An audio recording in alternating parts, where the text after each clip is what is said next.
So everyone has gotten alpha except for you and me and about 99% of the rest of the player base. But hey, a bunch of streamers got it. Big names. So if you've been like me and you've been watching this guy and this guy and this guy, oh, and you heard about this, Big surprise, I do not have Dragonflight Alpha. and you've been mostly watching this dude, Damn, that dude looks good. then you've probably been left with a lot of different impressions as to Dragonflight. If you were anything like me, you were probably super, super excited when it got first announced. I mean, honestly, who wouldn't be super, super hyped about this? I mean, come on. Oh my fucking God, dragons! And then reality kind of set in. And you started to remember just not too long ago, shit was kind of going down. So I had to stop and think to myself just for a little bit.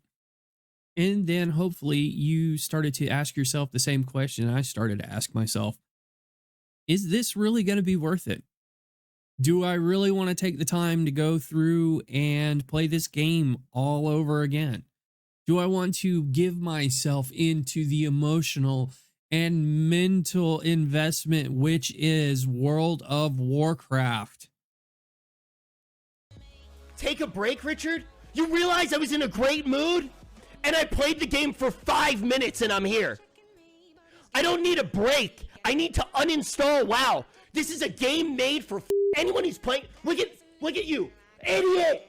Look at you, you idiot! Why are you playing this game? You fucking dumb shit! You fucking moron sheets! You fucking idiots! You dumb. Why are you playing this fucking shit? You fucking morons running around like ants in Bobby Kodak's maze! As Blizzard actually turned a page and listened to the player base, not the top 1%ers, not the top streamers or content creators, but the average Joe, the you and me, the casuals, the guys that work 8.5 hours a day, come home, have to take care of 6 kids, getting pissed off at life because you're balding, get rid of the wife aggro, and then finally sit down and get to play for about 15 minutes before you have to go to bed and get up and do it all over again. Have they actually stopped to consider the average people that actually sit there and pay a monthly subscription for their game on top of paying for their game, on top of buying things from the store? Do they actually listen? That's what I'm kind of waiting to see. Do they actually listen? That's the biggest question.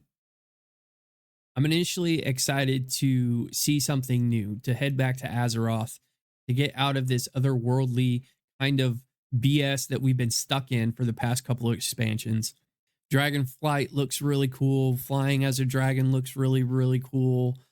The new Drakthir looked pretty interesting to play around with. I do think it's interesting that Blizzard has it set as an advanced class for World of Warcraft, probably one of the first.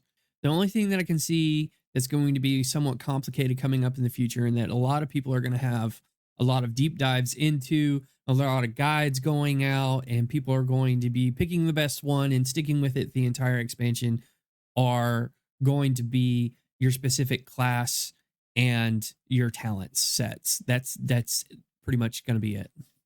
I can see the talents and everything going through and people trying to find the meta to go after. But from what I've seen, it's going to be somewhat up to everybody's choice. What you want to play, how you want to play it, which is something that we've been screaming for Blizzard to do for years now. We want to play the game how we want to play it. We're not going to play it the way you want to play it. So give us more opportunity to play it the way we want to play it. But after seeing all of this footage and all of these different people give their comments, I think I'm going to stay reserved.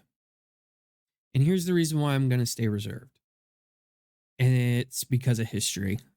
For as long as I have loved this game and for as long as I have played it, I honestly cannot forget and will not forget things like Warlords of Draenor or Battle for Azeroth or any of the other little itty bitty things that have happened in the game that have just been annoying that we've all had to overcome. Not to mention the fact, lest we not forget the most recent history of this company and what it's done. The fact that it's alienated its communities, the people that have stuck with this game for years and years and years, and drove them to other games because of scandal after scandal after scandal? Have they really turned a page? Is it really come to a point in time where we could all solemnly say that we put our trust in Blizzard to make a good game, to make it worthwhile? Has Blizzard finally given us the choice to waste our time and not feel like our time has been wasted? This is Silver Fox, and this has been your hot take.